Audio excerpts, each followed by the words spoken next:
यही चाहता है ना। प्रत्येक व्यक्ति के जीवन का मांग है अर्थ, प्रत्येक व्यक्ति का जीवन की मांग है संसार की भौतिक संपदा। अर्थ में बहुत सारी चीज आ जाती है, केवल पैसा ही अर्थ नहीं है। अर्थ से तात्पर्य है लौकिक संपदा।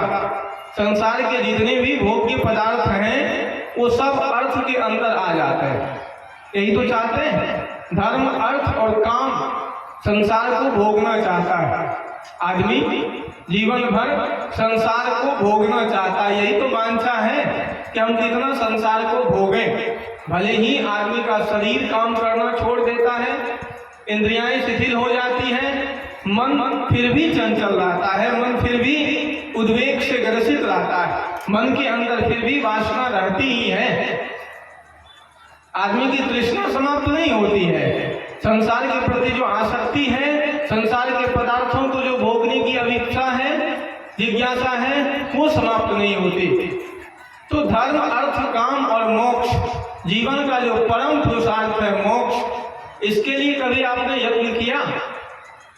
आप अपने से पूछिए कि सत्संग में तो आप बहुत दिन से आ रहे हैं, कभी आपके भीतर में ऐसा प्रश्न आया कि मेरे जीवन में अध्यात्म की तरफ हम उन्मुख होंगे? और यकीन मानिए कि मानव जीवन का लक्ष्य ही अध्यात्म है। शास्त्रकारों ने कहा, उपनिषद के ऋषि ने कहा कि आत्मा वारे द्रष्टव्य मंतव्य श्रोतव्य निध्यासितव्यश्च। आत्मा वारे, अरे आत्मा वारे द्रष्टव्य मंतव्य श्रोतव्य निध्यासितव्यश्च। अपने आप को जानने के लिए कभी आपने प्रयास किया कि हु एम आई, मैं कौन हूं, कहां से आया हूं, मेरा स्वरूप क्या है? यहाँ आने का और ये संसार को भोगने का मेरे जीवन का प्रयोजन क्या है? कभी ऐसा लगा आपको? ये अभाव आपके जीवन में कभी खटका कि मुझे अपने जीवन का प्रयोजन जानना है, मुझे अपने जीवन का उद्देश्य जानना है कि मानव जीवन मुझे मिला है किसके लिए? मानव जीवन का परम प्रयोजन है आत्म कल्याण। इसको आप अभी सुन रहे थे, बहुत विभिन्न प्रकार के तरफ से विचारों को अभी आप सुन रहे थे आप कि आत्म कल्याण के लिए कभी आपने यत्न किया? गीता कहती है कि उद्धरेत आत्मना आत्मानम न आत्मानम अवसादेत। उद्धरेत आत्मना आत्मानम। प्रत्येक व्यक्ति का नैतिक कर्तव्य बनता है, नैतिक दायित्व बनता है, उद्धरेत आत्मना आत्मानम उद्धरेत, अपना उद्धार स्वयं करे।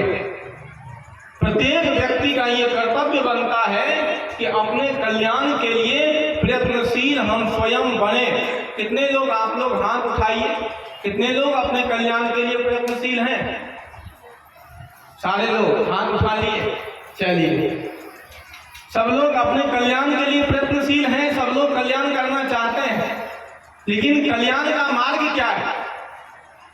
आत्मा की ओर लौटने का, अपने और लौटने का मार्ग क्या है? मोक्ष, कल्याण, निर्माण जिसको आप लोग कहते हैं, वो घटित कैसे होगा? उसके लिए व्यक्ति को पहले चिंतन करना पड़ेगा, विचार करना पड़ेगा। महर्षि पतंजलि ने एक सूत्र दिया। पहला सूत्र, अगर कभी आप योग दर्शन पढ़ें तो साधना के लिए, मैं आज आप लोगों को योग दर्शन की ओर ले चलता हूँ। साधना के लिए सबसे अच्छा सूत्र अगर कहीं प्राप्त होता है तो महर्षि पतंजलि के योग दर्शन में। महर्षि पतंजलि कहते हैं कि अथ योगानुशासनम। योग क्या है? साधना क्या है? एक प्रकार का अनुशासन है, आत्मनियंत्रण है। साधना क्या है? आत्मनियंत्रण। अपने पर जिस दिन नियंत्रण हो जाए, अपने मन वचन चिंतन चेतना पर जिस दिन आपका आधिपत्य हो जाए, यकीन मानिए कि उस दिन आप साधना के मार्ग में आगे आना प्रशस्त कर दिए हैं। कहा? अथ योगानुशासनम। योग क्या है? का अनुशासन है, एक प्रकार का अंकुश है कि हाँ, अभी तक तो भोग को बहुत भोग लिया, अब हम अपने पर अंकुश लगा देते हैं कि अब हम भोग नहीं भोगेंगे। अभी तक तो हम संसार को बहुत भोग लिए, अब हम अपने पर अंकुश लगाते हैं कि हम संसार से अपने आप को अलग कर लेंगे। लेकिन ऐसा आपके जीवन में है? हाथ तो सब लोगों ने उठा लिया, हाथ तो आप सबने उठाया था कि कि हाँ मुझे आत्म कल्याण के मार्ग में जाना है और हम कल्याण चाहते हैं। और कितने लोगों के जीवन में अंकुश है, कितने लोग ऐसे हैं जिनके मन पर उनका वश है, कितने लोग ऐसे हैं जिनकी इंद्रियों पर उनका नियंत्रण है। आत्मनियंत्रण किसने व्यक्ति के जीवन में है? हम तो बूढ़े हो गए लेकिन अभी तक हमारे भीतर में जो तृष्णा है ना वो जीवित है। अभी तक जो संसार को भोगने की इच्छा है वो तक अभी तक जीवित है। किसी को कहो कि अब साधना कर लो ना तो आदमी कहता है कि नहीं नहीं अभी तो थोड़ा सा काम है घर का, बाद में देख लेंगे।